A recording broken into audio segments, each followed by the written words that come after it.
Hello, welcome to another episode of Deck Musings. So today we're going to be looking at a deck in this period.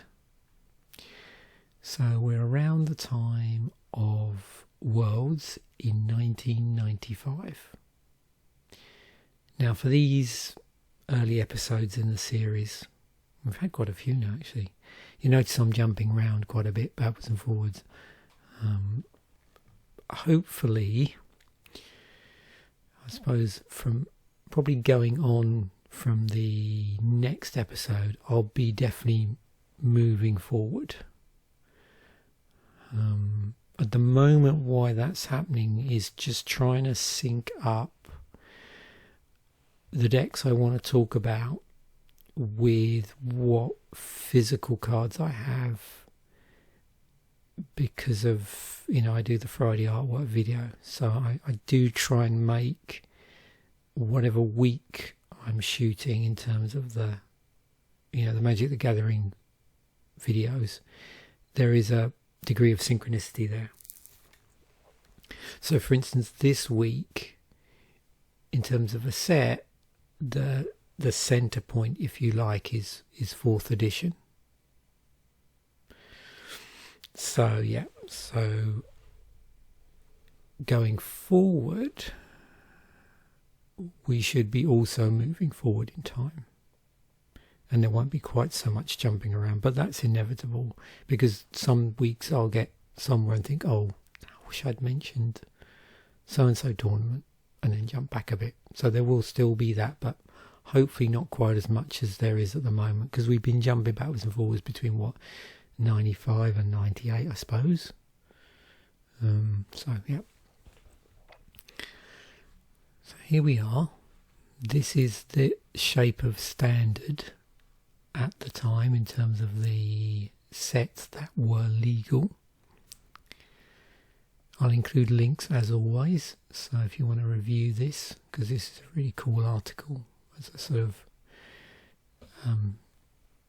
if you like, springboard into, the timeline of standard. So, 1995 World Championship. This is the deck I'm going to be talking about today. Rack Control. Well, exploring, should I say. Musing over, if we're going with the title of the series. Second Magic World Championship. I don't know if I'm tempting fate here, but I am not planning on going back to this period. Part of the reason is because this wasn't standard format. Also, the decks are pretty strange at that time because of various things connected with deck building rules and a whole lot of other things. And you can see, trying to go through something like this, that could be a 4-hour video. Not really planning going on that far. I think the idea is that the decks that I feature will tend to be either standard decks or subset of standard decks like Block Constructed. That's the plan, really. So here we have Rack Control. There's a lot of cards in here which I haven't spoken about, which is another balancing act I have to try and do when I'm putting these together, is try and avoid repeating myself. Some of these are cards we have spoken about before, so I'll be skipping over them, but with some it does give me an opportunity to have a look at alternate artwork, just because of what I picked that were legal in terms of the set. And you will notice there is a heavy presence of 4th edition cards here. There's a few here where, because of the nature of the core sets, there's a few here that would have been legal, at that time, sets that were also legal at the time, which had different artwork in them. But for the deck itself, I've gone with the 4th edition artwork. So let's just go through, get an overview, and then we'll go through the individual cards. Anybody that's watched the serials will know how this basically pans out. So let's have a look. start off with artifacts. So we've seen the Zuran Orb in previous episodes, also Icy Manipulator. If you've not seen previous episodes, Zuran Orb, 0 to cast, 0 sacrifice it. Sacrifice a land to gain 2 life. Notice you're sacrificing a land, you're not sacking Zuran Orb, so you can just keep, as long as you've got land to sack and you have a plan as to what you're going to do with your 2 life, hopefully apart from just not die, then yeah, this can be abused. You have the rack, 1 to cast. At the end of target opponent's upkeep, the rack deals that player 1 damage for each card in his or her hand fewer than 3. So that'll start to give you a clue as to where this deck goes in terms of, like, well, how am I going to get it so that my opponent doesn't have many or any cards in hand. And you have a Disrupting Scepter, 3 to cast, 3, tap it. Target player chooses and discards 1 card from his or her hand. Use this ability only during your turn. And an Icy Manipulator, which we've seen in previous episodes, 4 to cast, 1, tap it, tap target artifact, creature or land. So you can see here as well, beyond anything that might synergize with the rack, we have some control elements here that are going to help us, prevent our opponent from doing stuff. We have, in terms of creatures, only 6 creatures in the deck.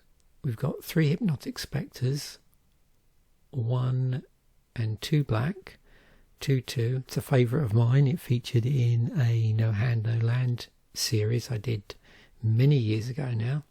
It's got flying and an opponent damaged by Spectre. Must be its short name there. Damaged by Spectre. Discards a card at random from his or her hand. Ignore this effect if opponent has no cards in hand. We've got Royal Assassin. Destroy a target tapped creature. So interesting interaction here with Icy Manipulator. There's only 1 of those. It's 1 and 2 black, same cost as the Hypnotic Spectre, and you tap it basically to activate that ability. It's a 1/1. And we've got Sengir Vampire, so 3 and 2 black with flying. It's 4/4, but a 1/1 counter on Sengir Vampire. Each time a creature is put into the graveyard the same turn Sengir Vampire damaged it. So that counter is very much tied to any damage done from Sengir Vampire.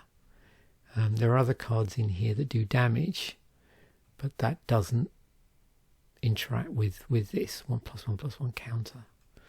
But there may be other ways in the deck we haven't seen yet where that might do something interesting with +1+1 counters. We'll see. No guarantees. We've got land tax. We've seen this before in other episodes.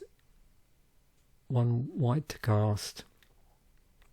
During upkeep, if an opponent controls more land than you may search your library and remove up to 3 basic land cards and put them into your hand. Reshuffle your library afterwards. 1 of those, 1 Spirit Link, single white, gain 1 life for every 1 damage target creature deals.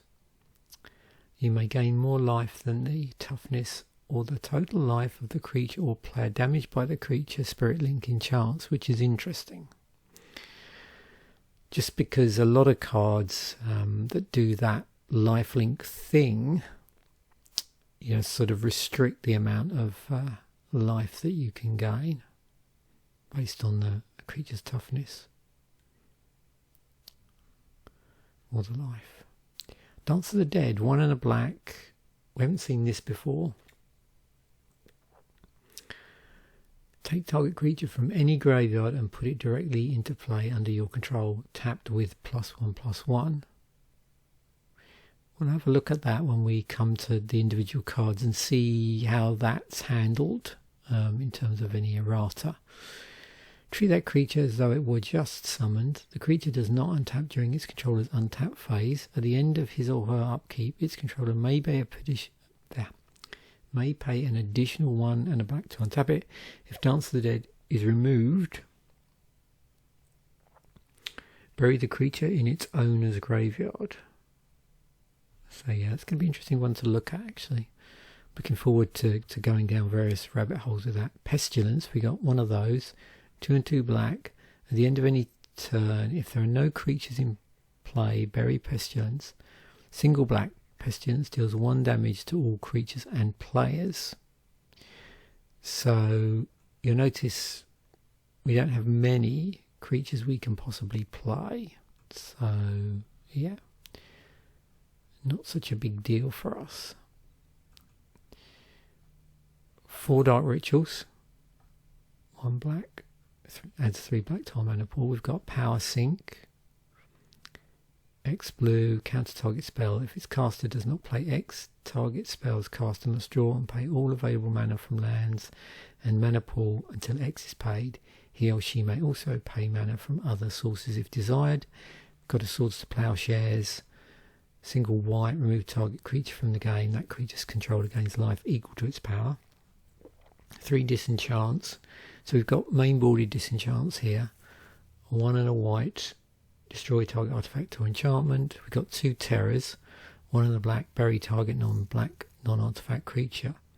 So you can see there's a lot of removal here, but in different forms. We've got a Dark Banishing. 2 and a black, bury target non-black creature. So we're probably aware of newer versions of this, which I'm sure we'll be talking about. Interesting land base here, because you'll notice that this deck is predominantly black and white. There's a blue card in here, and the rest of the stuff's artifacts, and none of these artifacts have any activation cost in any colour. So how do we generate those combinations of land? Well, or combinations of mana that we need. So we've got an Adarkar Wastes and an Underground River, which were the dual lands of the time, and we've spoken about these numerous times, so I imagine we'll probably skip over these quite fast in this episode. But you can see you can just tap them and to add colours to your mana pool, which is nice in a deck where we've got quite a number of artifacts. With the Adarkar Wastes, we've got white or blue as well, but if we choose to generate those colours of mana, then it deals 1 damage to us. Underground River is the same, but for blue and black. Then we've got Bottomless Vault. So comes into play tapped. You may choose not to untap Bottomless Vault during your untap phase and instead put a storage counter on it. Remove any number of storage counters from Bottomless Vault. For each storage counter removed, add black to your mana pool. We've got Mishra's Factory. We've got 4 of those, and you can tap them for 1 colourless mana to your mana pool. For 1, it can become an Assembly Worker, which is a 2/2 artifact creature until end of turn. So this is another creature we have access to. It still counts the land, but can't be tapped for mana the turn it comes into play. Tap, target Assembly Worker gets +1/+1 until end of turn. So it's multiple things you can do here when you've got multiple copies of Mishra's Factory, or anything that's generating assembly workers. I should check and see actually how many other cards reference specifically assembly workers and where they were from. 3 planes. We have a Strip Mine, which can generate colourless mana, but also we can sack it and destroy a target land. We've got 12 swamps. So the deck, in terms of its mana base, as you can see, the most amount of basic lands in here is swamps. And then we've got the Underground River, which I already mentioned. We've got sorceries, a single Mind Twist. So player discards X cards at random from his or her hand. If that player does not have enough cards, his or her entire hand is discarded. So again, you know, we've seen the rack already, so you can see how that works with that. We've got balance. 1 and a white. Each player sacrifices enough lands to equalise the number of lands all players control. The player who controls the fewest lands cannot sacrifice any in this way. Any players then equalise cards in hand and creatures in play in the same way. Him to Tourach, 4 to cast. It's 2 black. There's 4 copies. It's 2 black. Sorcery speed. Target player discards 2 cards at random from his or her hand. If target player does not have enough cards, his or her entire hand is discarded. And then we've got this sideboard, and there's quite a lot of cards in here. You can see a lot of one-offs. Blue Elemental Blast, single blue, counters target red or destroys a red permanent. We've got land tax. I'm just checking something. Did we already? Yeah, so that's just, so some of these just increase the count of cards we already have. Cards I don't think we've seen so far in any of the episodes. We've got Magical Hack in here, single blue, change the text of target spell or target permanent by replacing all occurrences of one basic land type with another. For example, you may change Swamp Walk to Planeswalk. Sleight of Mind, single blue, change the text of target spell or permanent by replacing all instances of one colour word with another. For example, you may change counters black spell to counters blue spell. Sleight of Mind cannot change mana symbols. We've got a circle of protection for artifacts. You can see there's several circles of protections in here. So if you look at the templating with the other ones that target specific colours, the artifacts one, there's the cost here is 2, and you prevent all damage against you from one artifact source. If a source deals damage to you more than once in a turn, you may pay 2 each time to prevent the damage. Then we've got the black one. Its activation is 1, and then the scaling cost is 1. And the same with the circle of protection red. We've got a Prismatic Ward, 1 and a white.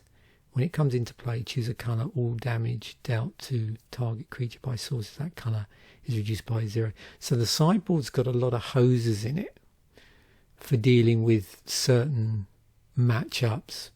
Certain, certain colours of decks that play certain colours of mana, or decks that play artifacts.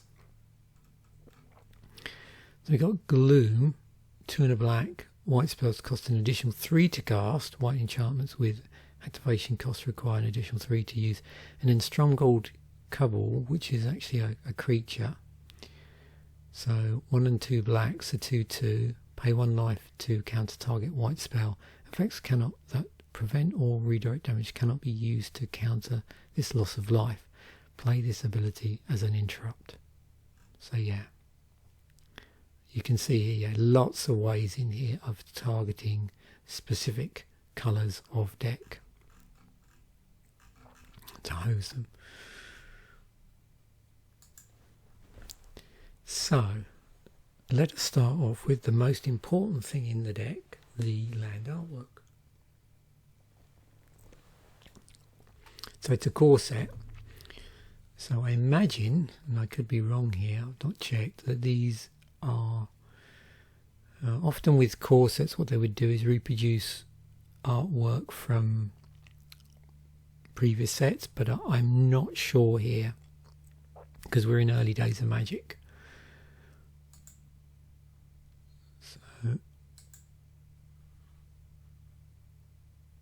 In fact, it gets a bit, I think I'll leave it at that. I don't really want to go down a basic land rabbit hole as much as people probably want me to. Yeah, I think that could be a whole episode, just digging through different pieces of artwork. So there's the swamps. Notice our blue mana is totally coming from dual lands. Now this point forward, after I get through the land, we'll just go through in alphabetical order. So there's our Adarkar Wastes. and our Underground River. And you can see here where they've been reprinted. So they were in here in Ice Age, they've been reprinted in 5th edition. They've turned up in obviously the World Championship decks for 97-98. 7th edition World Champion decks 2001, the Deck Masters thing, and then the World Championship decks 2002. Outside of that, you can see they've also been reprinted in some Commander product as well. We've got, so if we pick up where I left off there, you can see how the artworks had a few changes over time. 8th edition versions wasn't reprinted. 8th, 9th, 10th. So yeah, it cropped up a lot. These cards, once they were printed in Ice Age, cropped up a lot in core sets. It looks like it was a sort of go-to, rare dual land for core sets. I mean, now in core sets, what you tend to see, I suppose, is more dual lands at lower rarities that consistently crop up across core sets. But back then, this was the one at the higher rarity. And then you probably recognise here we've got C16. What's that? The aggregate set. Yeah, Commander or aggregate. The anthology, the second anthology ones. And then there's some more recent stuff here. What's this? LTC. Oh, Tales of Middle-earth Commander. There we go.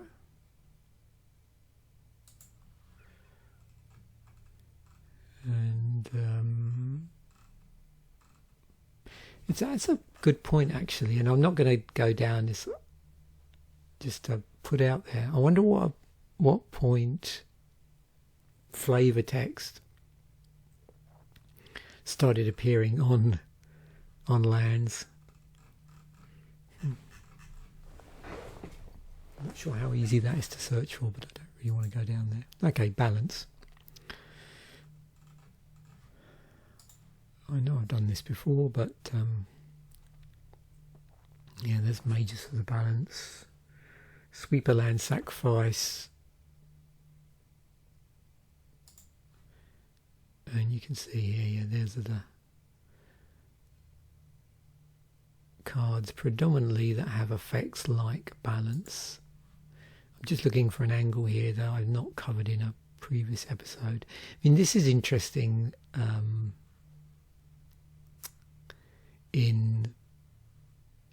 The great thing with the tags in Scryfall is these tags connected with the artwork. So if you are designing like a EDH, a Commander deck, where you want to use certain artwork in it, for thematic reasons, then yeah, that's easy to do using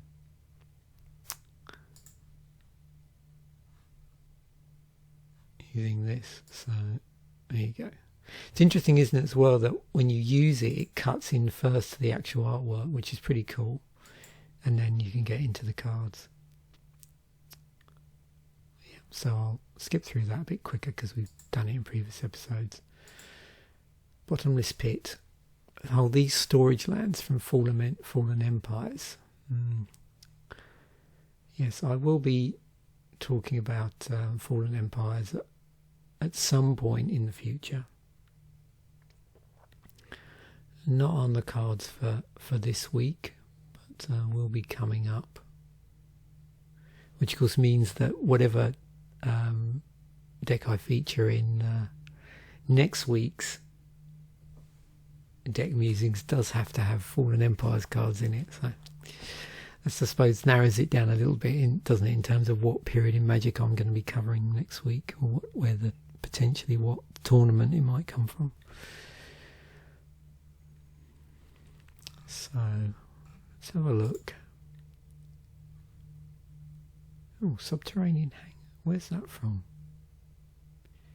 Oh yeah, of course, Mercadian Masks. ramp. Okay, so a couple of things we can explore here. Here's the cycle.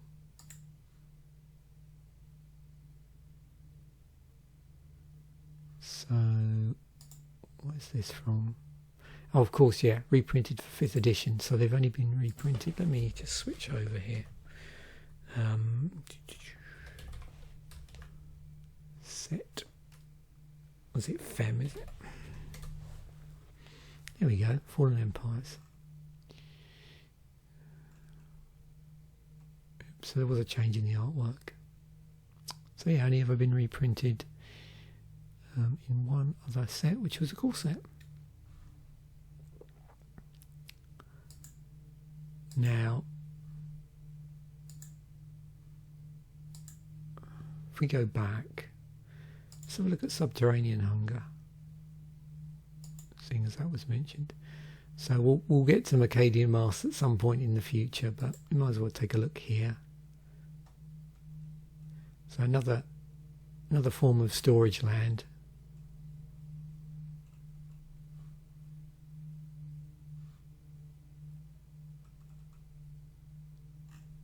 These are nice when, yeah, so just Acadian Masks. Okay.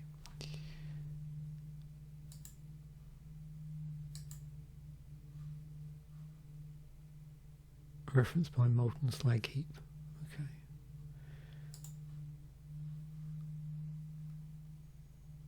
So we'll go into ramp, but we'll do, lands that do ramp. And yeah, quite a number of those. Let's just do this. Again, in my usual thing is first printing. So it gives us an idea of when we first saw ramp on lands on cards. So Mishra's Workshop. Urza's Mine. So the Urza lands from Antiquities. And we've got things like City of Shadows. This is quite an expensive card now. So it's $73 from the Dark. This is Magic the Gathering Online set.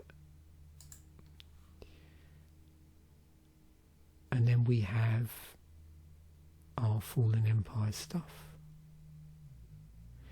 Now the other thing you'll notice in Fallen Empires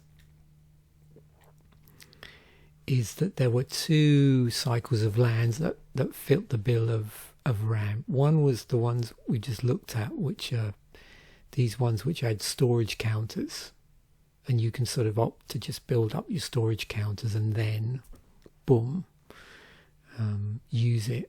But then these other ones where they also come into play tapped. You can tap these for mana, but you can opt to sacrifice them and you get one more of the particular mana. So there's a cycle of those.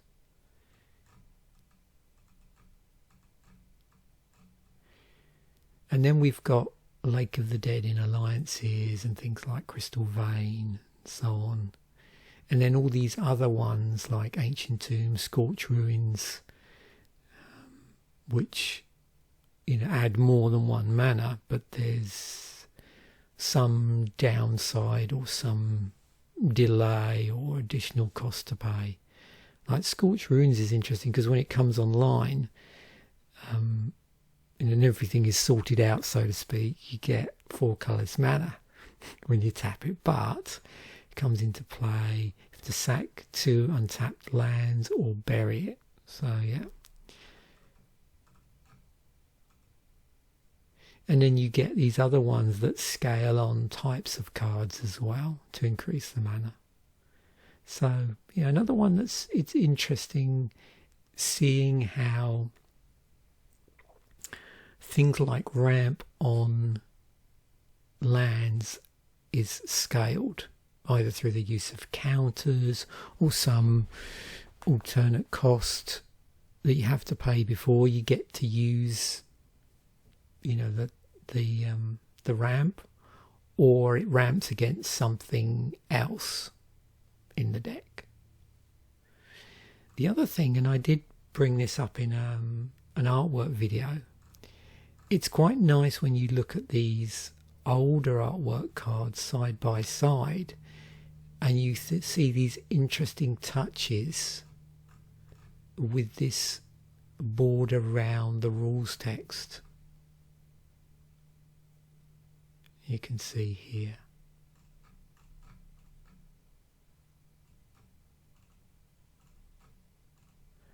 So, yeah, slightly inconsistent here in terms of what they were using it for versus what they then use it for. So we've got these, you know, these ones like Dwarven Ruins and Bottomless Pit and so on, the two cycles from Fallen Empires, and you can see it's all the same colour. There's no attempt to marry it up with the colour of mana that it produces. However, as we get on a little bit later and we get into these that we saw a moment ago, can you see here that the border reflects the colour of mana that's generating? So I think that's like super interesting, that sort of, you know, usage of colour here.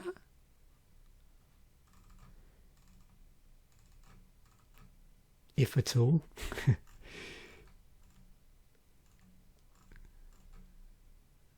And yeah, sometimes it, so you can see here these ones are gold, I suppose, because it's multiple colours. It's supposed to be gold there. So definitely later on we're seeing attempts to do that. But here they're not. Yeah, cool. Okay.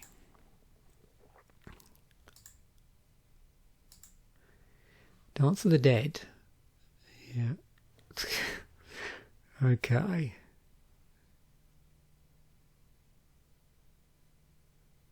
So they've taken that bit and shoved it here in the like the errated text.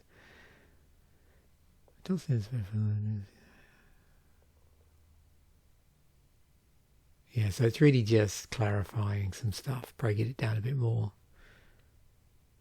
splitting it out. Just crops up in that Pro Tour collector set, which predates the World's decks, and then online in Masters Edition 2. So those Masters Editions, if you've ever wondered, I'm sure I've spoken about it in other, not particularly this series, but that was an attempt, obviously, to get older cards in Magic into the MTGO ecosystem, because those earlier sets before, what would it be? Got to get this around the right way. Mirage. So Mirage was introduced. There were a number of sets that were introduced onto Magic the Gathering 9 retrospectively because they came online. They were released before MTGO was released. So those were introduced back as far as Mirage. And that's where we get those weird... Did I say Mirage? Yeah, it is Mirage. Yeah, Mirage. That's where we get those weird Mirage theme decks that don't exist in paper, which I have spoken about before. But then beyond that, what they then did is were introducing these Masters editions, which were draftable sets, which contained even earlier sets, and so they never actually did things like, you know, put, I don't know, Antiquities as a set into Magic the Gathering Online, or, you know, Alpha or 4th edition, I suppose, or just trying to think other core sets that might be in there. But yeah, so that's the thing, and that's why these exist.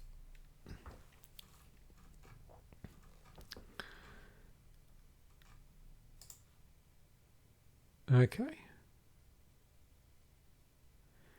So this is definitely in the area of reanimation.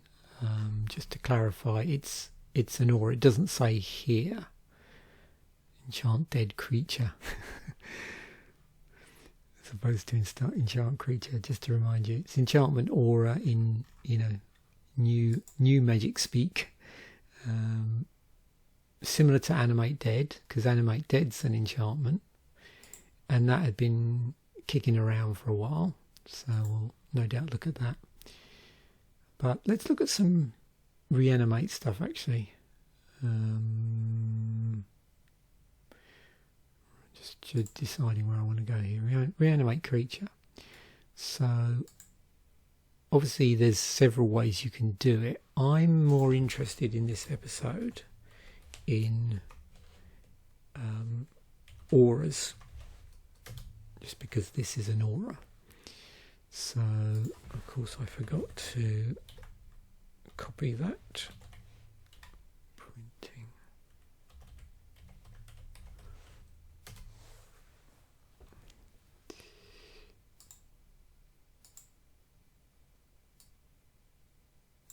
Just copy that in. Ascending. There we go.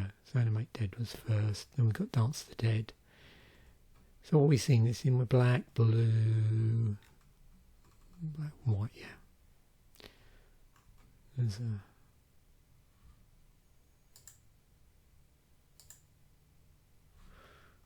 interesting card there. And of course different thematic scenarios here from different sets.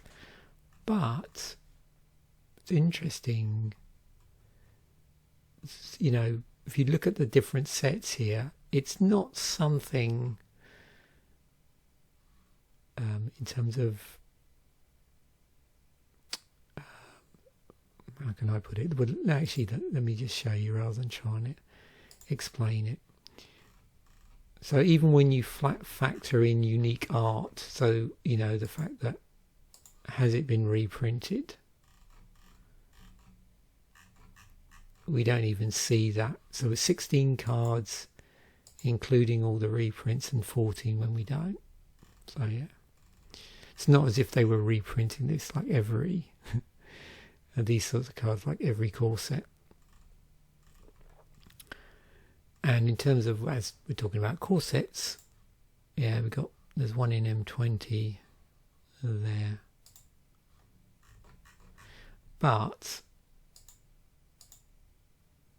if we go back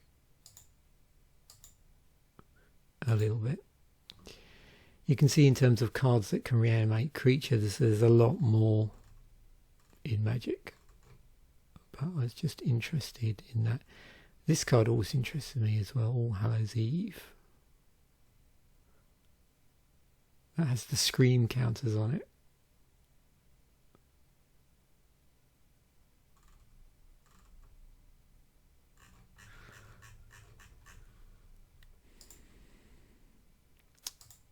Now something else there, which was Reanimate Dead, and you can see there it's been reprinted.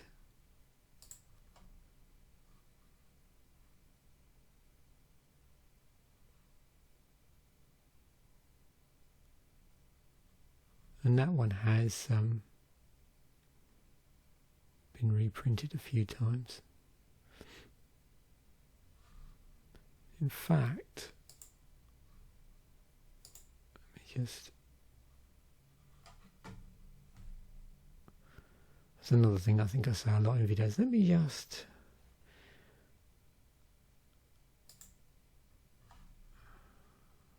want to double check something.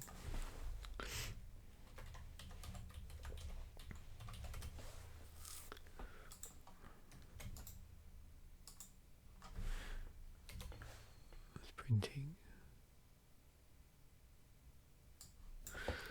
I think what I made a mistake here was it just made me think of something, all prints. Oh no, still. What I'm trying to work out is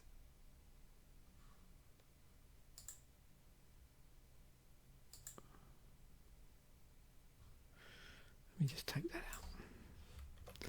That might work better. That's better. That's what I was trying to do. So yeah, I want to roll back what I said. Yeah, it's because I put his first printing in there. I thought it had been reprinted more times. Yeah, my mistake. Okay.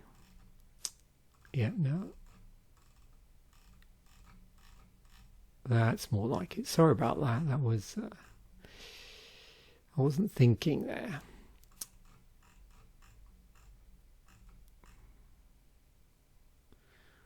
Yeah.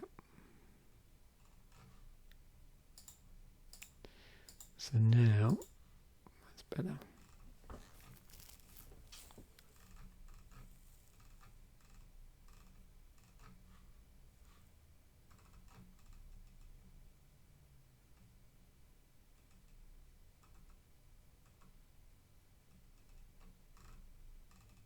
So yeah, Animate Dead is the one that sort of card, that type of card that has been reprinted the most. Okay, now we're clear on that. Dark Banishing.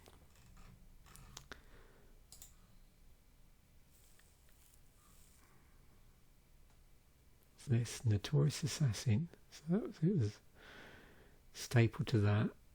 Seal of Doom related to, okay,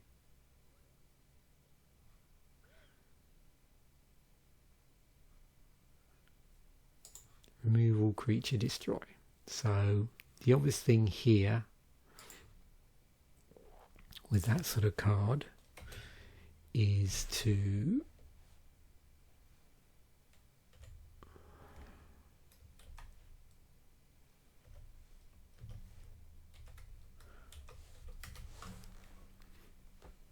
because that does just make me think about that sort of cards and instant speed.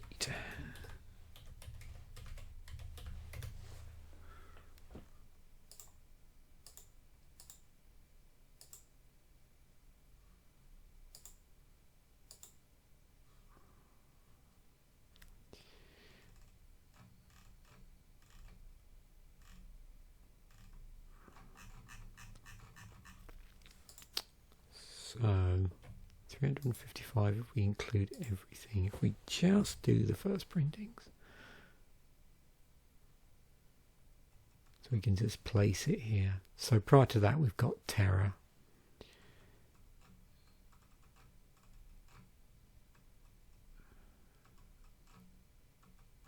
And so it's interesting to see historically, like all of these instant speed, black removal spells. Now, if we go through, because of when I started collecting magic cards, which is around 10th edition, so that was the core set previous to M10. This is the one that always sticks in my mind, is Doomblade, of destroying a target non-black creature. But my point is, between then and going back to Dark Banishing, you can see there's been quite a few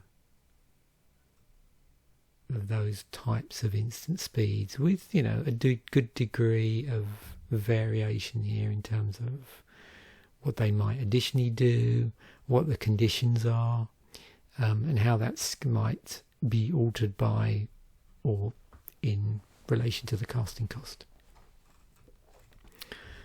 So you'll see, you know, there's various conditions brought in and other things. Rend Flesh is always, these ones are really interesting with the ones that were specific to sets, which once you take them out of the set, are pretty cool, because, you know, you've got destroy target non-spirit creature, and then it's like, well, if you play it in another format where it's unlikely you're going to be going up against spirits, then it is really just you know, destroy everything.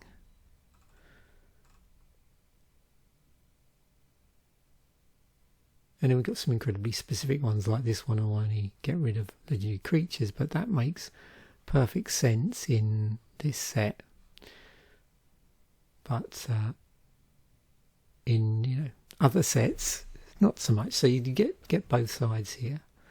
Or this, like again, in a format where there's lots of snow creatures, and then compare it into a format where there's not likely to be any. How does that affect the power level? Yeah, things like, again, I'd like ending. So it's quite cool, as well, when you look at these cards and you don't know the themes of the set. A lot of this stuff, it gives it away. Like, it's okay, well, there's that a pretty heavy tribal block.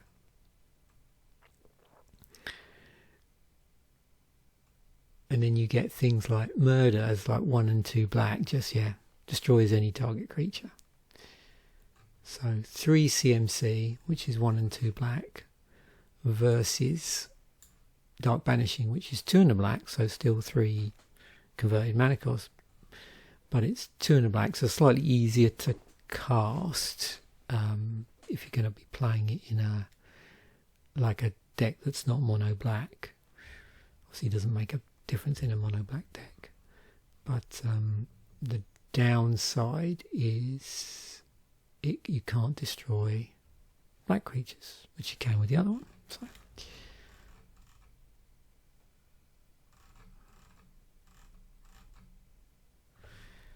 okay, moving on. Dark Ritual. Now this I think has come up before. Oh, of course, yeah, stapled to Bog Witch. What was that in? Apart from from Acadian Masks. Okay.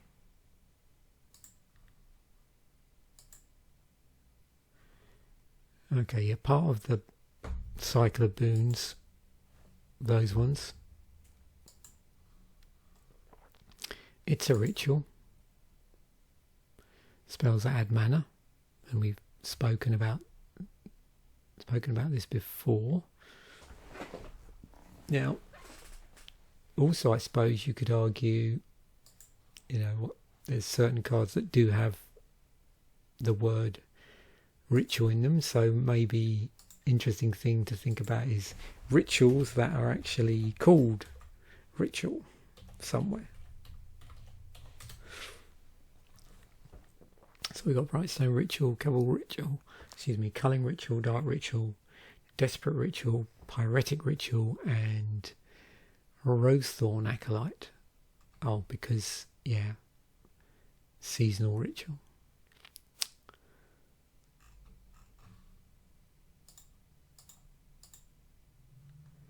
And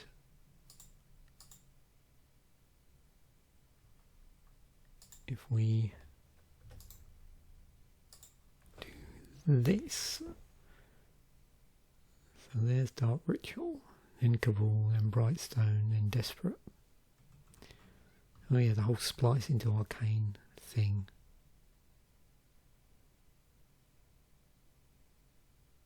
So yeah, if you look here, so single black for 3.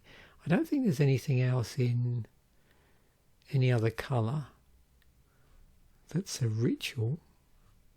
I mean, it's called a ritual that is the same power level. However, if we go back and this time round look at ritual cards which have a CMC of 1, that's pretty interesting. Now, of course, some of these are going to have possible conditions on them, so that's the only thing.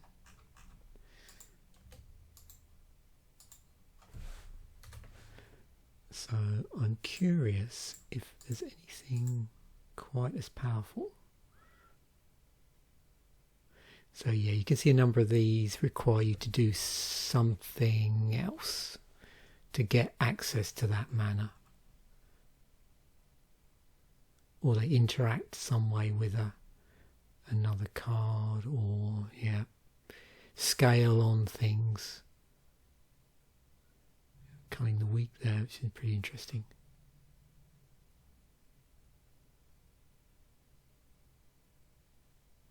Oh, of course, Reign of Filth. I tend to forget about that. That one suddenly gives all of your land, sacrifices land, add black to your mana pool until end of turn.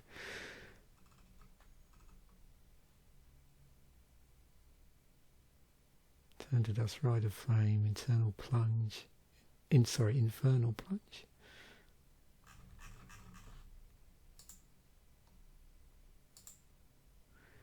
Bog Witch from Acadian Masks.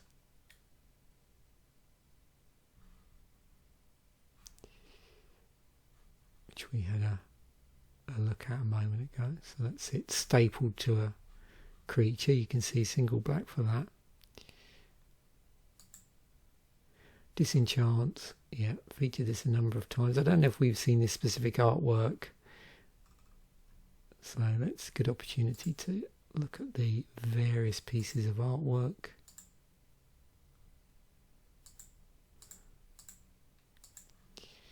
Over the years.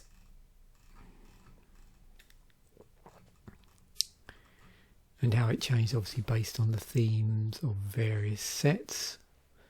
It's interesting update here, like a variation on this one here. What was the original? Was it the seal? Yeah, the original was the seal. Okay.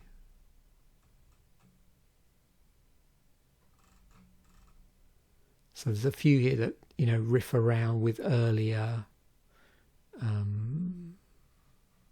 things. So yeah, it's almost like some ways related to that, I suppose. Doesn't look quite the same, but it's the same, like circular look. Oh, and then of course this one from, was that Acadian Masks? So yeah, there's been quite a number of artwork changes on Disenchant over the years.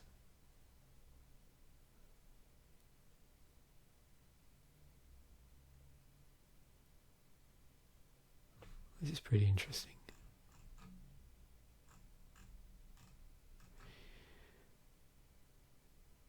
And then we got things like this. These, I don't really speak about these that much. These full artwork cards that crop up occasionally, which have no rules text on them at all. Didn't they do one for one of the bolts, I think, at some point? I was used to associate it with promos. Hymn to Tourach. Was that best card in Fallen Empires? It's actually, there's 4 different pieces of artwork for this. So there was a period in Magic's history where they played around with different artwork in sets. So same card, different artwork. When I get to going through some, we'll see when we get to whenever it is that I decide to go through some Fallen Empire artwork cards. We'll see how many different versions of artwork I have here. Discards 2 cards at random.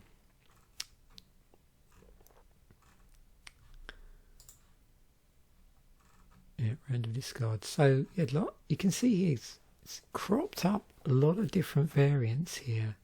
So similar to Bog Down, Mind Rake,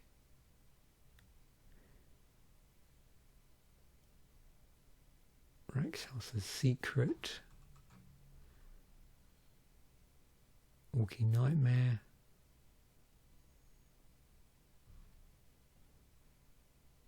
Deception, Heartless Pillage, Mind Rot, of course, 2 in a black. So I think with Mind Rot, that was the one that we tended to see a lot of and has been reprinted quite a number of times.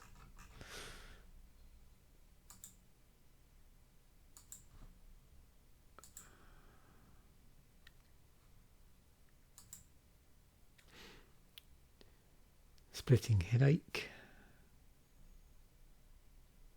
Tourach Dread Cancer. It's interesting. Legendary creature with some discard stapled to it. Unburden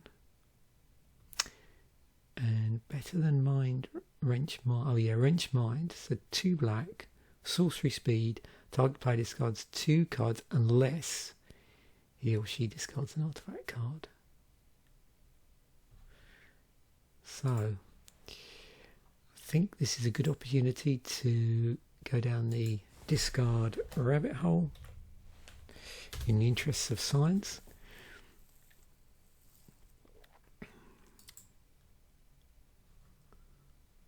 Just gonna to this like if I need to cross-reference some stuff. So sorcery speed.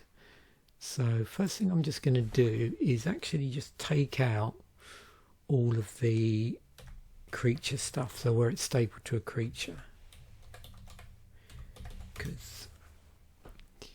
And I think what we'll do, oh yes, Mind Twist.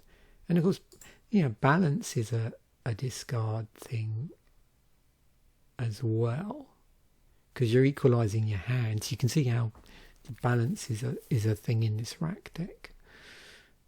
And we've got, you know, Disrupting Scepter as well. There's an artifact. So you can see, you know, other types of card here. If we're just really just interested in, you know, things that aren't permanents, so let's do this in 2 bits. So I'm sort of doubling up a bit here, I know, but let's look at where this is a thing at, say, instant speed.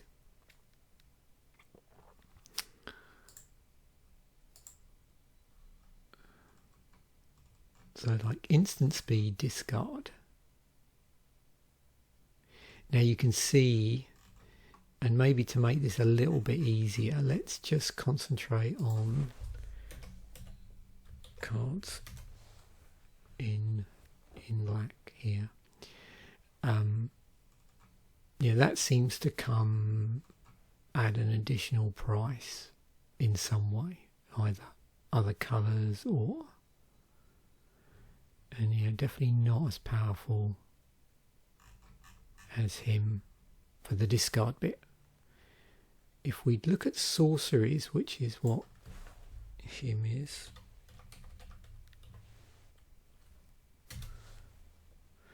then we see a lot more.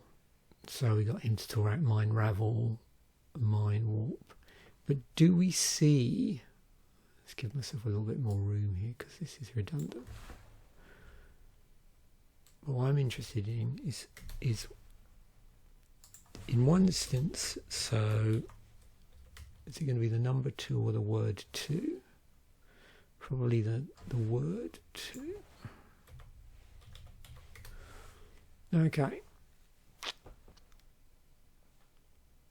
So with Mind Rot, the opponent gets to choose. With him, it's random. And you can see here there's a lot of discard cards in black where, you know, often the opponent gets to choose. Sometimes you get to choose. So extortions, but it's 3 and 2 black, and you get to look at the target player's hand and choose up to 2 cards. Well, of course, you have to bear in mind it's not only are you getting to pick the cards that you discard, but you also get to look at the opponent's hand as well. So yeah.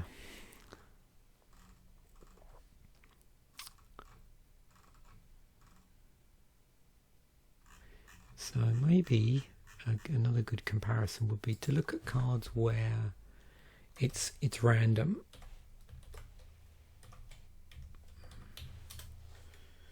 Okay, so there we go. Target player discards. So Resounding Scream. Interesting cycling cost on there. And we got Skull Rend as well.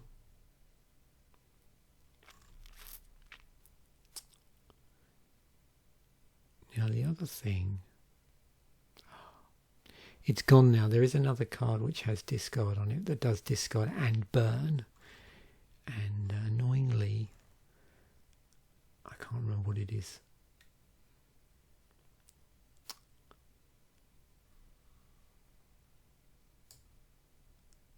I don't think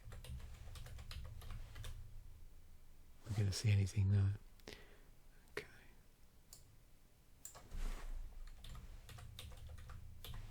Well, I suppose there's an easier way to do this. Let's ask it about damage. Blightning. That's what I was trying to think of. Blightning, yeah. 3 damage to target creature, and that player discards 2 cards.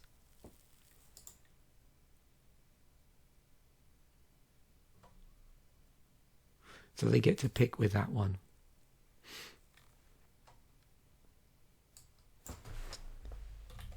So another way of slicing this is if we do that.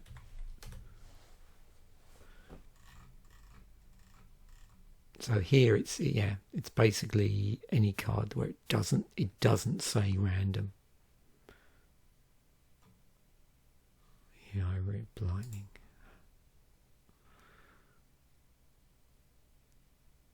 So not surprisingly, never reprinted in a regular set, whatever you want to call them. Mystery Booster, Master 25, the dual decks, they're all like supplemental product. Oh, there's a player reward.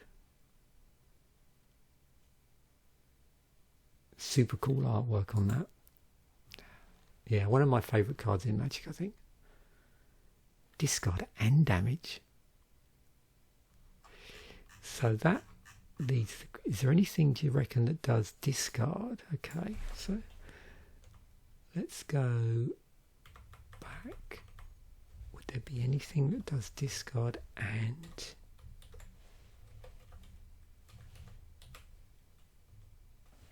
destroys a land on the same card? There's probably some modal stuff.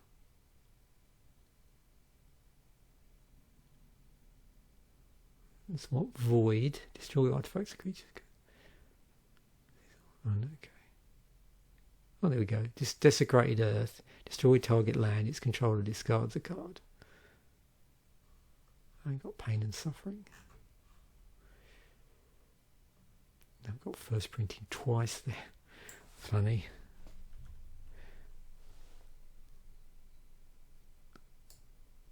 Just take that out.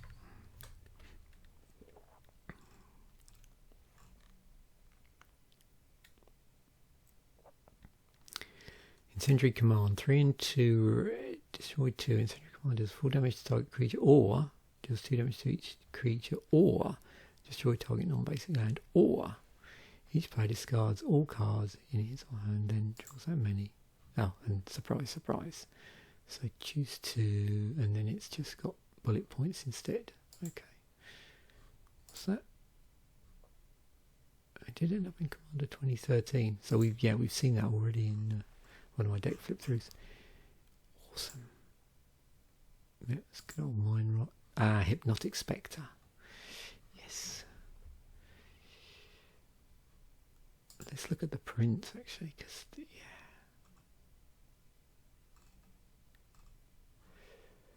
this is the one I saw first. But when I put together the No Hand Land deck, I believe I used this because it was era relevant. Yes. Good old hippie, I think is the official name.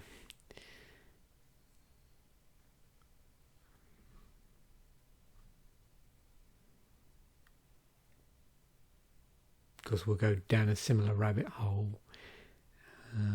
But if we do same starting point, but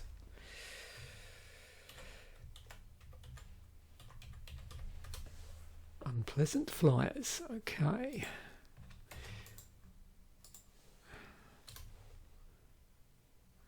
Flyers that do discard.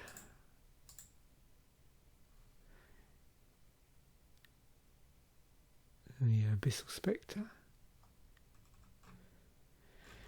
And there's that thing as well, I think I've shown you this before, so if we look at things named Spectre, you'll probably see some commonalities here.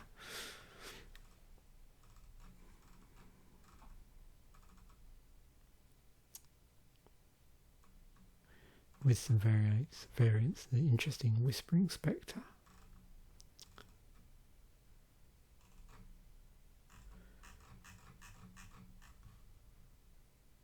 What do you reckon?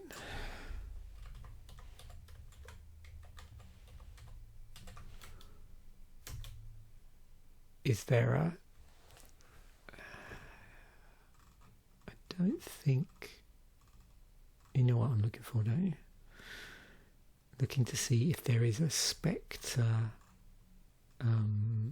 Oh, we do have a legendary Spectre.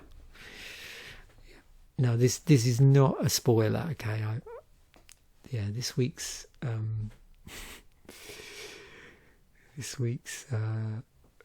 Commander fodder is not Spectre tribal. It's or is it? No. So I've got to check myself. No, it's not Spectre tribal.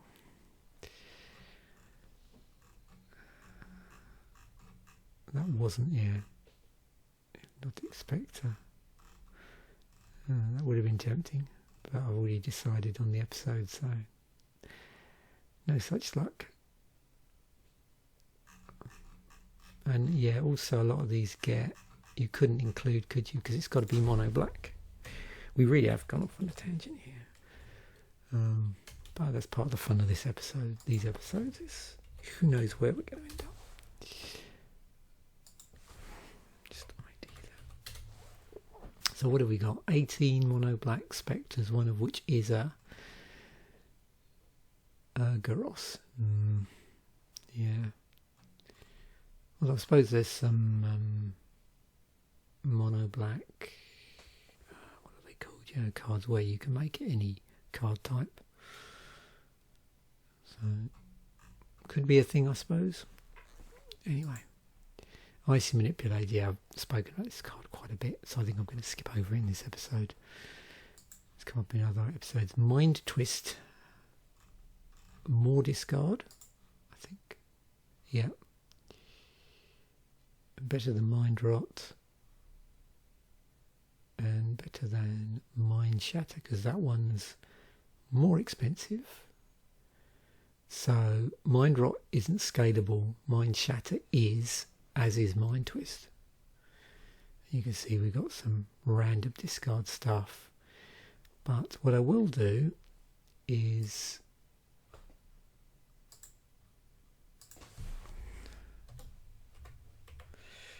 let's just see.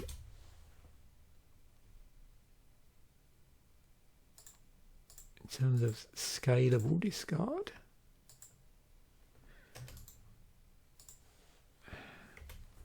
how prevalent is that?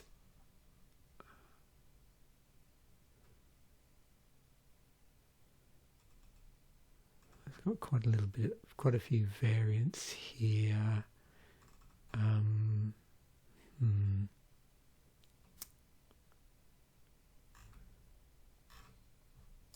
Has that been?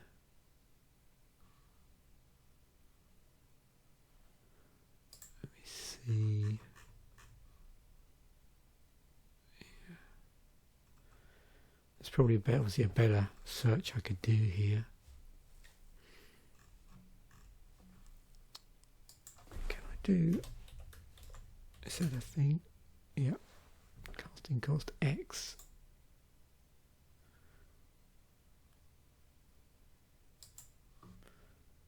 Oh no, I ignored it. So yeah, can't remember off the top of my head actually how that works, but let me just concentrating on the cards where it is a thing.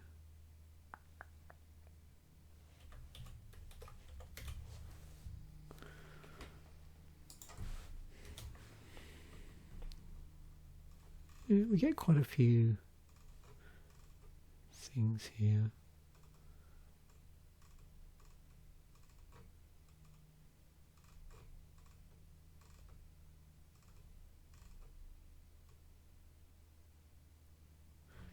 Because of that, because it exiles in there. I suppose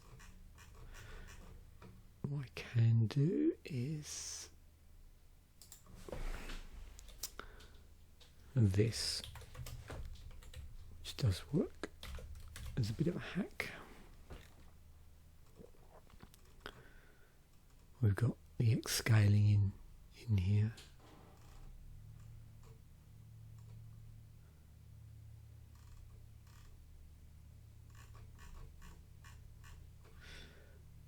Okay, Mishra's Factory. Spoken about this before. As you can see, there's a number of tags here: creature, land, tribal assembly worker. Oh, have a look at that actually. Go down there, because that was one I was interested in going down. So, assembly worker, tribal. Not much to play with.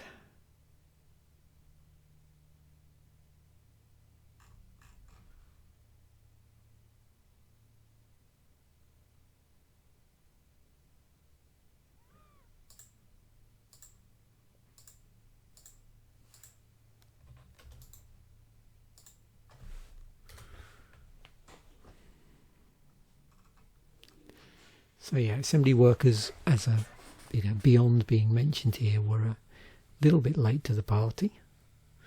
You can see here in the original one, it's actually not hyphenated, but it is there. So yeah, and if we look and take this out, but then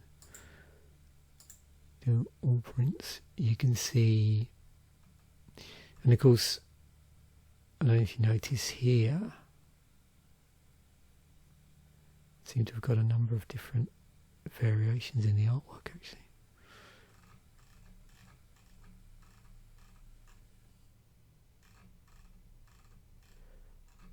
Been reprinted a few times.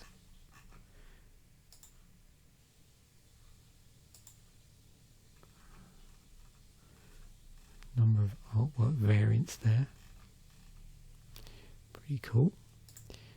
Ah, Pestilence.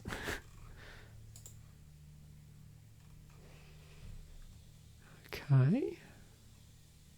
Oh, there's even one here for centered text. So, burn player each. So clearly this has been stapled onto some creatures. Threshing Rumpus, Pestilence Demon, colour shifted. Oh, okay. 2 and 2 red. Withering Wisp, better than Withering Wisps. 1 and 2 black, end of turn. If the creature's in play, sacrifice. Single black, which does 1 damage each creature in each player. Player's ability, no more times each than the number of snow swamps you control. Oh, okay, so yeah, there's a restriction on the scalability there. And this whole player burn each thing. So you can see he's cropped up a number of different things. It's obviously the sort of thing you would expect to see on red cards.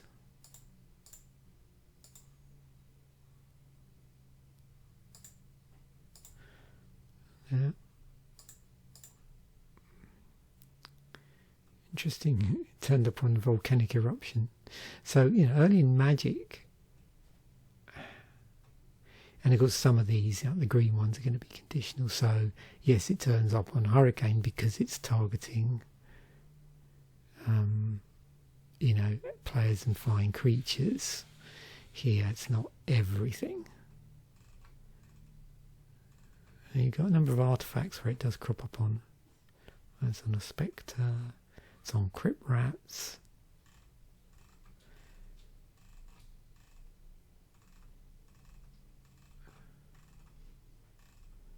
So yeah, stapled to quite a number of creatures there. If we're just talking about enchantments that do it,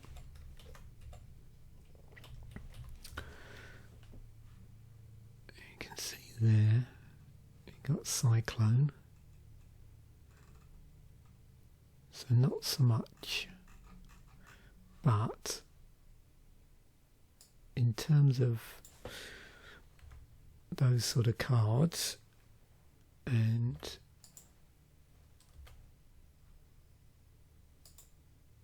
if we do all the prints, you can start to see here. So we've got Pestilence in 5th edition, 6th, Urza, and other sets.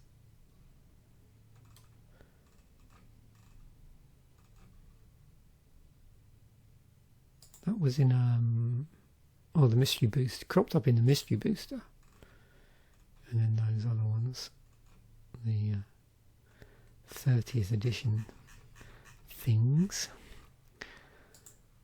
Power Sync, another X spell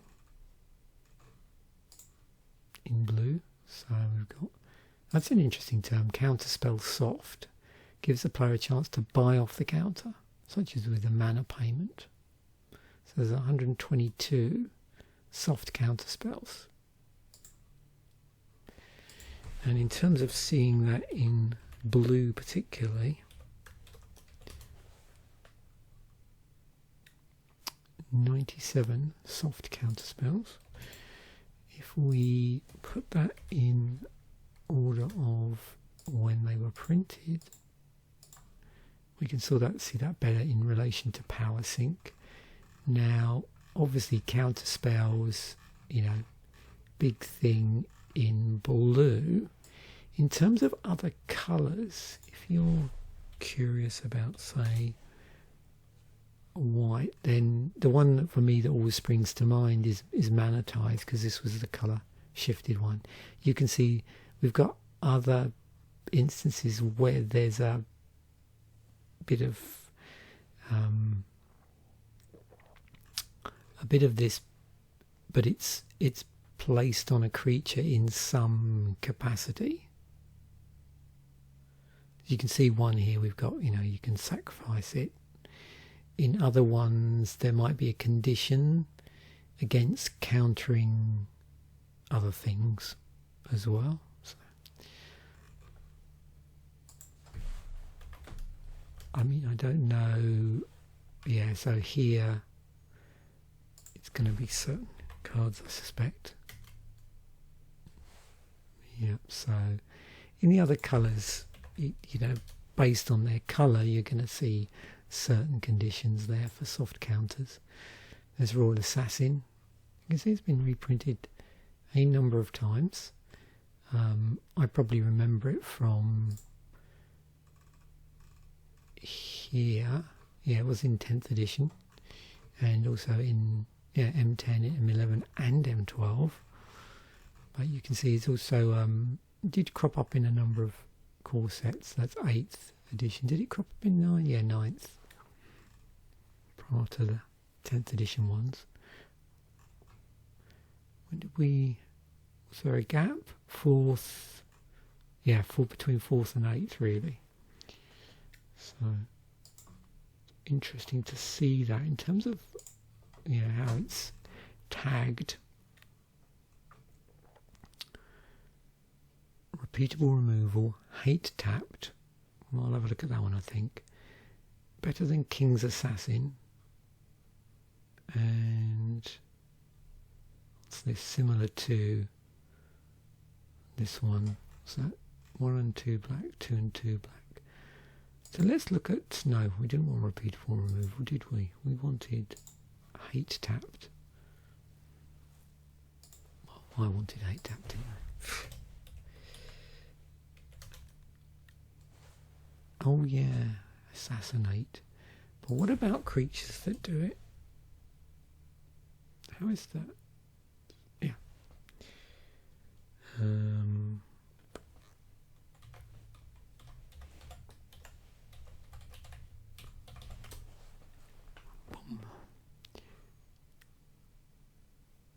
I was on the one of the lieges.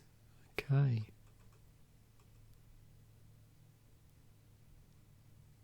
Oh, and this one. Funny. Oh, what's this? Stonecast pot. What was that read? So that was just in Portal. And consequently pricey.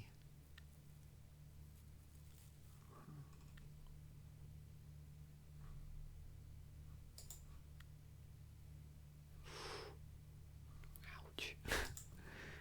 Okay. Sengir Vampire. Sengir Vampire. Gains PP counters, death triggers. It was that cycle of... yeah, that was a weird thing they did. I don't know if you remember it. They were these... When there wasn't any core sets, they had some cards that turned up in other products at uncommon. And there were a cycle of these. There was also another cycle, I think at rare, similar idea, which had Shivan, I think it was Shivan Dragon in it as one of the members of the cycle. So, okay, hunger. Oh. Creatures dying to this one make this one grow stronger. Okay, that's a cool thing to look at. And not so many. So, release date. Ascending. It's the first printing. Sengir Vampire, Baron Sengir, which is a legend. I don't think there's enough to do Sengir Tribal, is there? Anything with Sengir in the title? Oh yes, Sergo Helm Smasher. That was interesting. That one, was that the... Oh no, put one plus one counters on it. Okay, I'm thinking of another card. Predator Ooze. Yeah, the oozes are always interesting. It's always funny with, I don't know how widespread they did this, but with Cold Snap, they also managed to, with the new cards as well, to some degree, like capture that cheesy artwork from back in the day, around the time of Ice Age. So yeah, it would definitely be cool when we get to Cold Snap era, which is way off yet, and we do some art flip throughs for that. That would be fun to see. Oh, Vein Drinker. And of course, Vampiric Sliver was in Time Spiral as well. So our old friend Sengi, what was he?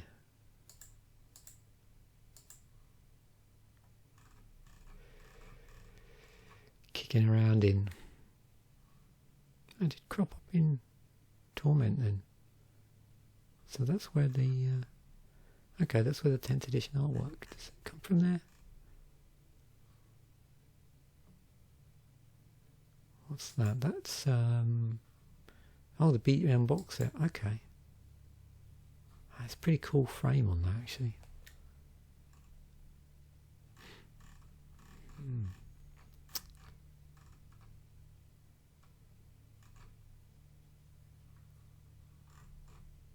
Oh, there you see. There's one for 7th, yeah, core set as well for the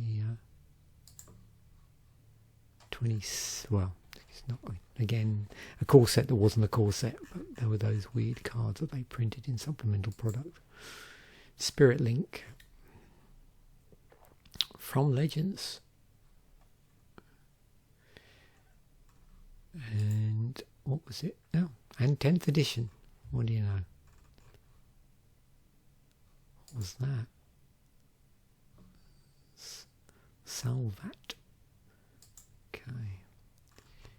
9th, 8th, 7th. Interesting artwork.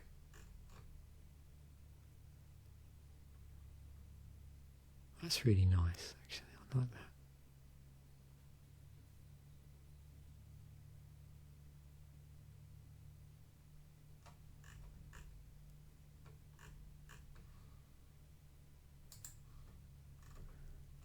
Gain 1 life for each 1 damage target creature deals. You may gain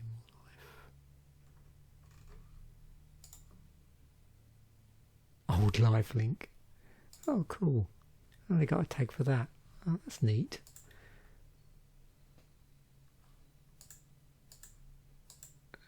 Good old life link. Wow.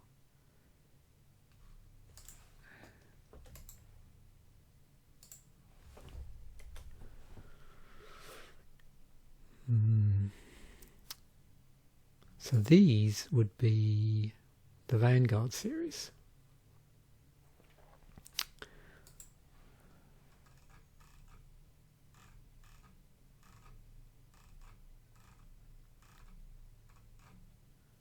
Yep, there's the Plane of Chaos colour shifted one.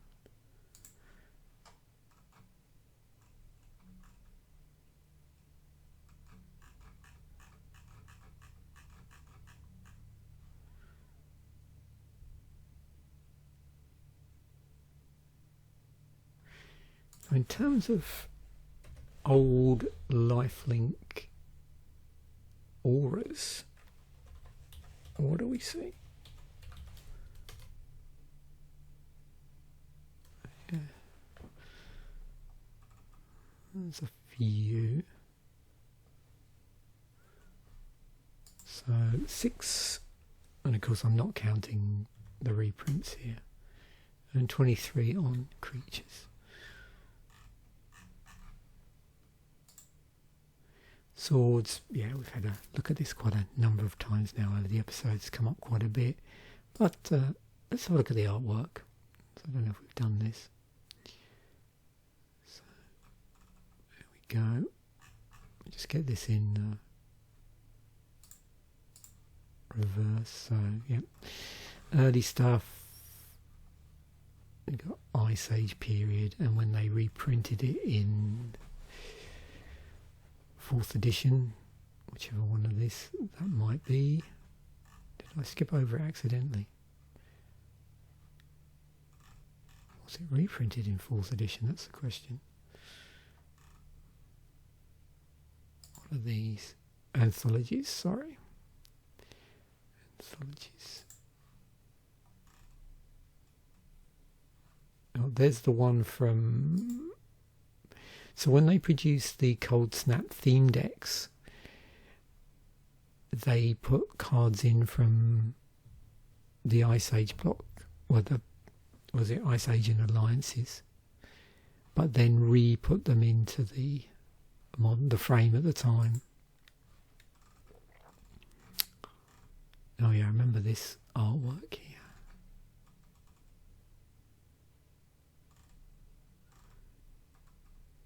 And of course, yeah, this as well. So there's been, yeah, quite a number of changes for Swords to Plowshares.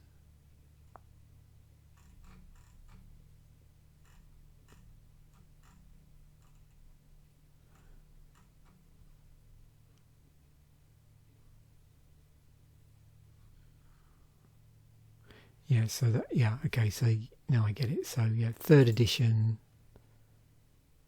It was in 4th edition, and it was also in but Ice Age in the different artwork. Okay.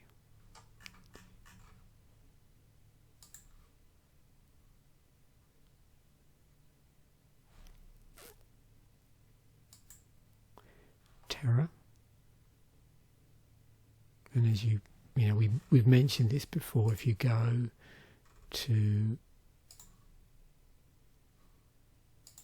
removal creature destroy, you'll see the other card in here that we were looking at earlier. So we'll just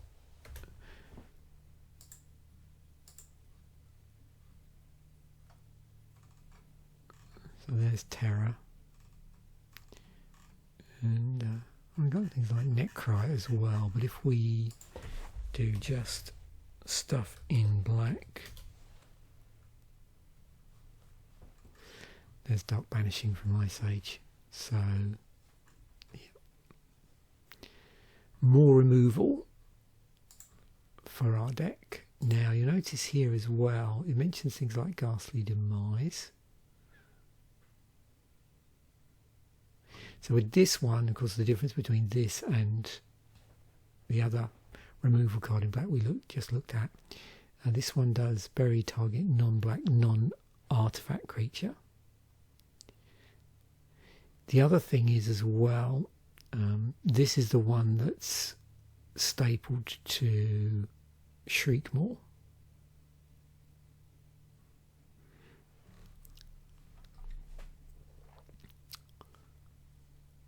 So yeah, Terror and Dark Banishing. But you can sort of see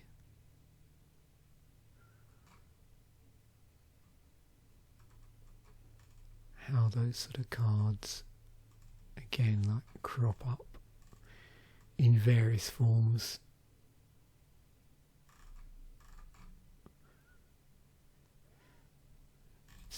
It's a nice one to sort of staple to a creature. And then we get onto the rack, which is what the deck is effectively built around. So yeah, you can see here, if we look at all the prints from this and organise it again in ascending. So there's one from Antiquities, 3rd edition. There's a few other sets. There's the 4th edition one, and it was in Time Spiral, Time Shifted.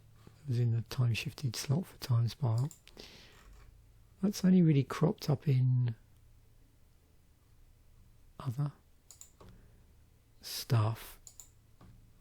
As you can see here, it was in. There was a Jewels of the Planeswalker deck with it in. But you can see the other one was a Magic Online promo. Price of that one there. Now, in terms of cards that do similar things, let's see where that leads us with this tagger. So we've got Burn Player, Hand Size, Foe Targeting, Rack Effects. We'll look at Rack Effects. You've got Black Vise, which is a mirror. So with Black Vise into the battlefield, choose an opponent. At the beginning of reveal, the chosen player's upkeep, Black Vise deals X damage to that player, where X is the number of cards in his or her hand -4.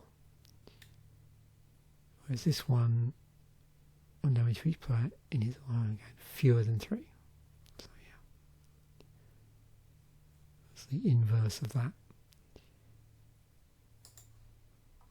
And we've got 10 rack effects.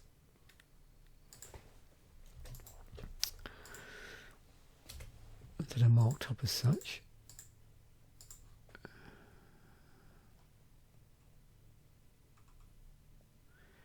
There's Rackling.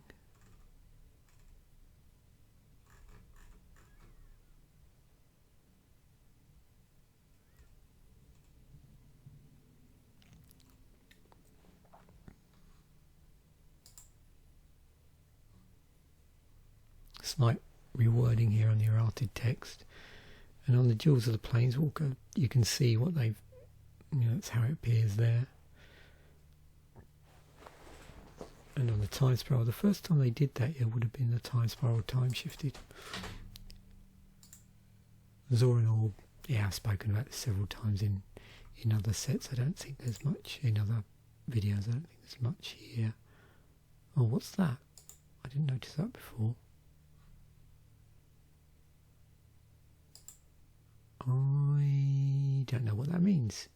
UNDH.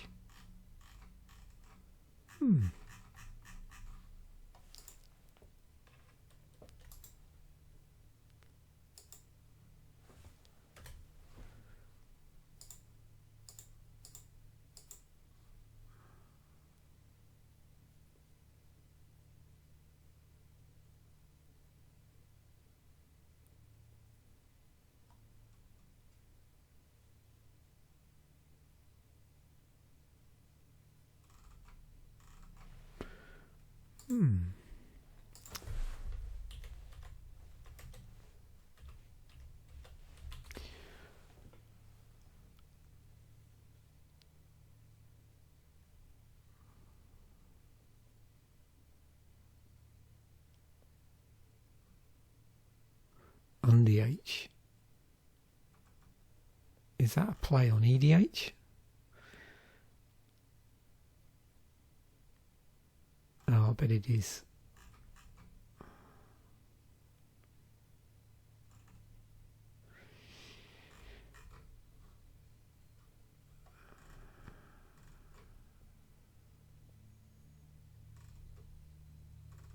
Does that yeah, someone enlighten me. Does that refer to a period in Magic where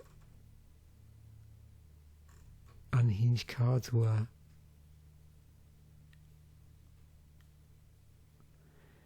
legal in EDH?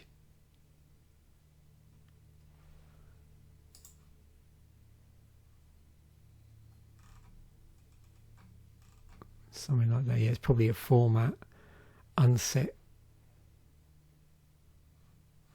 commander stuff. I don't know why there's stuff in here that isn't in the unset, unless it was reprinted in the unset, but I don't think so. Anyway, that's my guess as what UNDH is. But yeah, correct me if I'm wrong. Okay, Blue Elemental Blast. Yeah, we've visited this one. Obviously a Mirror of Red Elemental Blast. And yeah, these spells as well. You know, the format became a modal spell later on, and we've seen a few cards so far where that's the case. Oh, the Circle of Protections. Okay. Yeah. Quite a number of these. Hate set mechanic, that's interesting.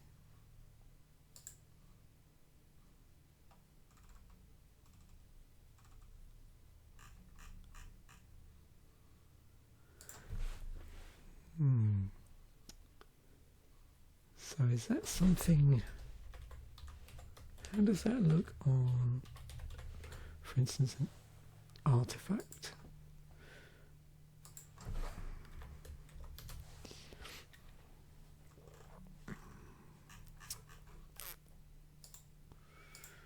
This is a little bit niche, I suppose.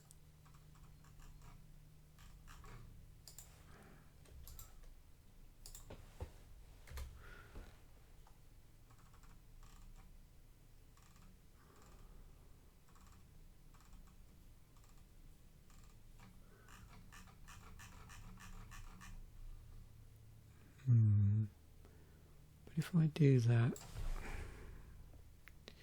so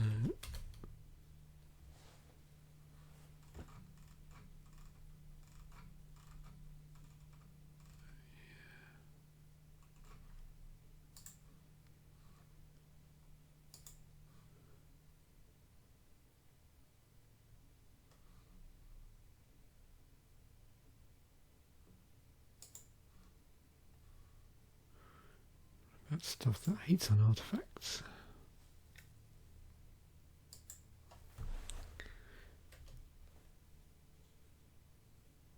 I'm assuming if I do this in white,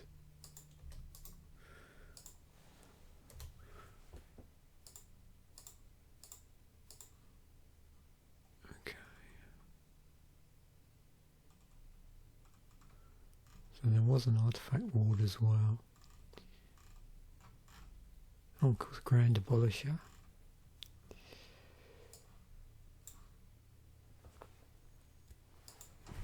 But I'm assuming, well, saying that, I was going to say maybe, I mean, some of these are probably doubling up because, of course, there's multicoloured cards in here, but that's actually interesting that ones I've done, there's not that much, you know, many cards, more cards between the colours. I was expecting to see loads in green, that was the thing. So yeah, so almost like double the amount in green, which makes perfect sense.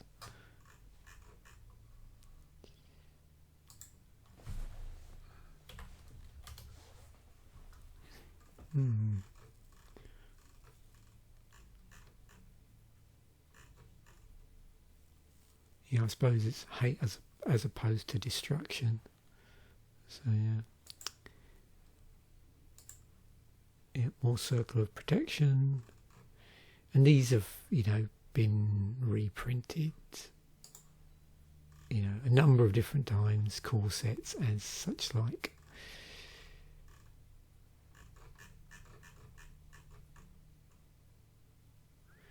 Most recent would be 9th edition. And there's the red one.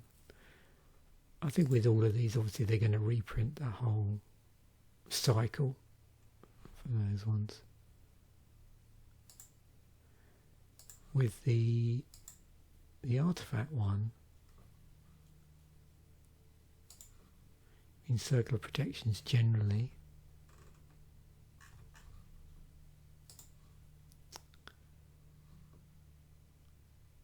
you can see there's like a Circle of Protection art as well. And if I do ascending, is first printing, and then we go all the way down.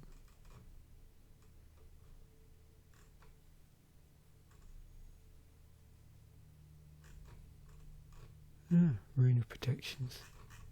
Yeah,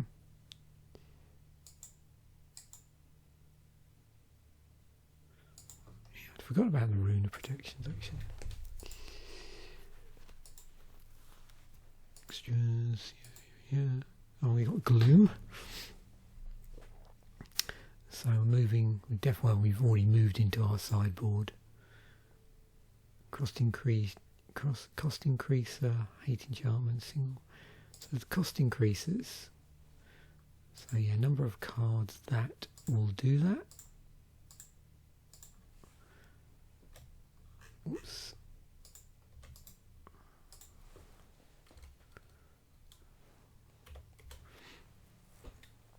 Go, including a Sengir. And of course you've got the Sphere of Resistance. All spells cost an additional 1 to play. Yep, Defense Grid, I don't know if anybody remembers that. And then you've got things like Trinity Spear and Suppression Field.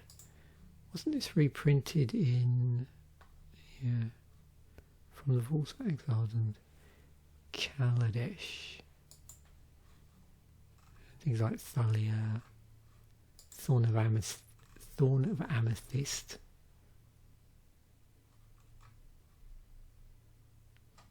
I wonder if that was a cycle, do you reckon? No.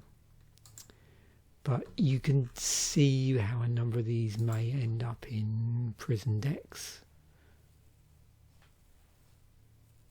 Got Lodestone Golem as well. Yeah. And you'll see here like a number of them. You know, there's a number of white spells where that's the case. What's this? Leash. And another thing you sometimes see is ones which punish you, but there's, you know, there might be a particular advantage in the card where that's the case. Often it doesn't always look like that. And you can see there's actually a cycle of leeches, which are all 2/2s. Oh, sorry, no, not all 2/2s. There's a 1/3 there. Yeah. Oh, and there's a 5/5. So I definitely take that back. So 3 of them are 2/2s. But yeah, you can see one in each colour there. White spells you play cost white more to play. Funny.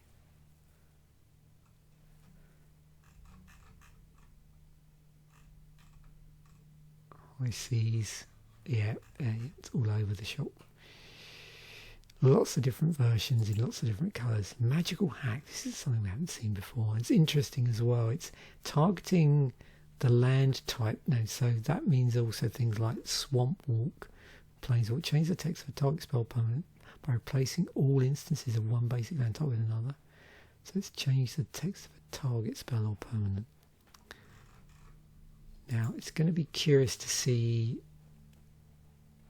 what that is classed under, and this is something that's interesting. You know, land conversion generally. So not just that type, but other things like, you know, Blood Moon, things that change the type of land over. And there's a whole load of different cards that often I see these and go, oh, I wonder if that would be really cool in a deck. So you've got things like Dream Thrush. So 1 and a blue, flying, a target land becomes a land of the basic land type of your choice until end of turn. So you know, you can use that early game to turn off access to a colour on an opponent. Obviously, the later this comes out, the less useful it gets. So you can also use it on yourself to fix colours as well. But I always find this these sort of cards really interesting. That in some ways either filter colours you have, or you know, will shut down an opponent's access to certain colours of mana as well. You've got other ones like that lock down lands as well, like Contaminated Ground. So if we look at the first printings, get this in some sort of order. There's our Magical Hack. And we've got things like Evil Presence, those sort of things.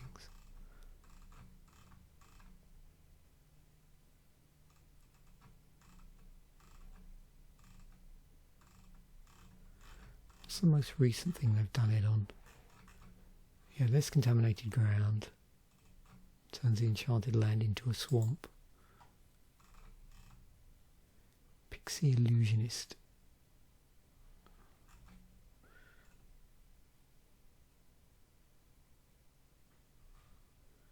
Interesting on an artifact as well.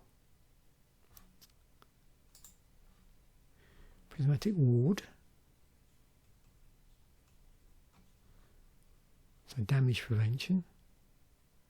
Preventing all damage prevention as well, not just a little bit. And yeah, damage prevention is like all over Magic in lots of different guises, either partial or full. You get all these ones that, you know, just prevent 1 damage or variations thereof. This is interesting, Dolmen Gate. You've got this thing called a Dolmen ability as well.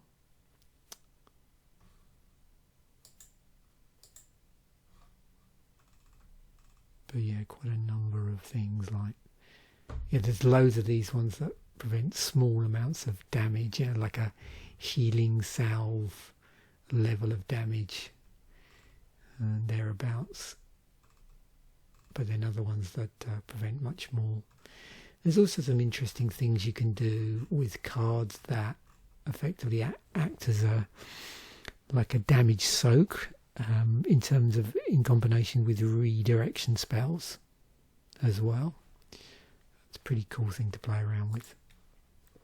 Sleight of Mind. This is another one of those change text things.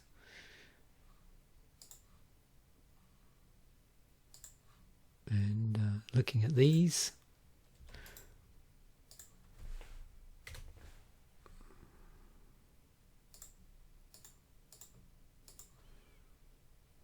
So obviously, you know, you can see magical hats here as well. Magical hat, did I say? Magical hack.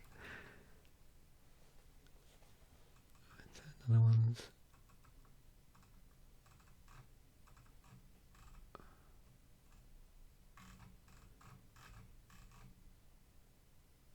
Oh, we've got a legendary creature that does it.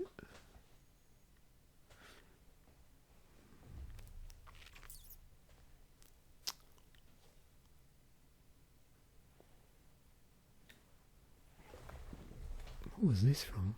Oh yeah, another unset. Yeah, it looks like it's a bit of an unthing to do it to other types of words, if you like, in a, you know, an amusing way, I suppose. I know I've never been a big fan of the unsets myself, actually, but you get the odd card that's, you know, that is interesting, doesn't do something too silly. And also, you know, there's cards that have been in the unset which have cropped up in non-unsets, or cards that are very similar. Got this one, going back to stuff like Sleight of Mind and Magical Hack. So we've got Mind Bend, change the text of target permanent by replacing all instances of one colour word or basic land type with another. So that actually does both, by the look of things. And then finally, another sideboard card, this Stromgald Cabal. I'm sticking around till 6th edition. So where do they put this into? Pay 1 life to counter target white spell. To prevent one. Okay. Life payment. Order of the Sacred Torch. Okay, so that was the mirror to the white one. It's a mirrored knight. We looked at mirrored knights in a previous episode, actually. And another reusable counter spell. Or another reusable spell, type of spell. We've already looked at, you know, spells that are reusable. Obviously, in a lot of instances, you find that the casting cost or other what's the word I'm looking for? Things that make it slightly more complicated to cast, or difficult, or add a condition in some way, are often added to these, because the fact that you can, you know, reuse something like a counter spell or a destroy, you know, or any removal is, you know, obviously pretty powerful. So yeah, Null Brooch is interesting, actually.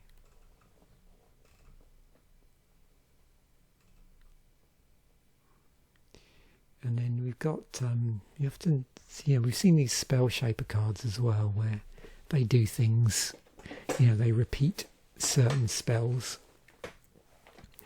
There's also a number of cycles as well, which you'll often see there might be a cycle of creatures which have the boon cycle stapled to them, that sort of thing.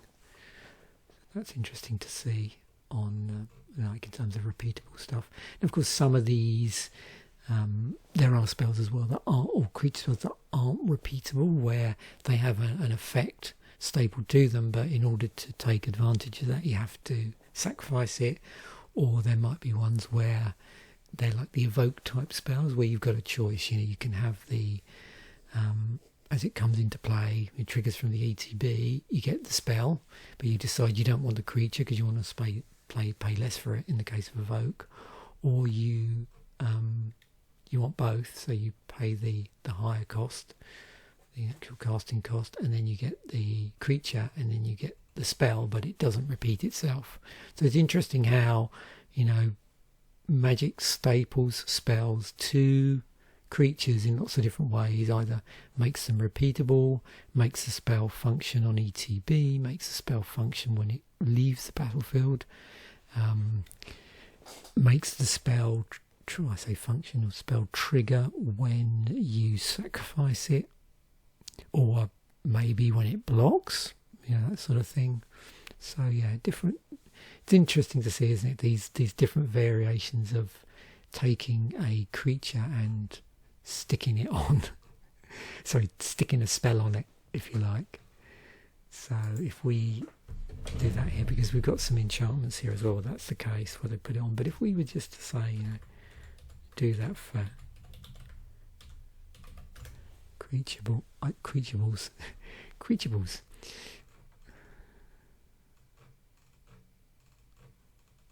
and what we get.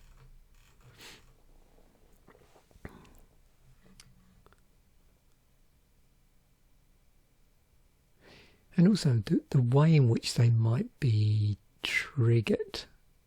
So you can see here we've got one that's triggered by discard.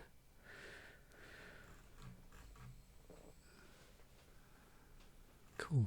So there we have it. It's probably another long episode as well.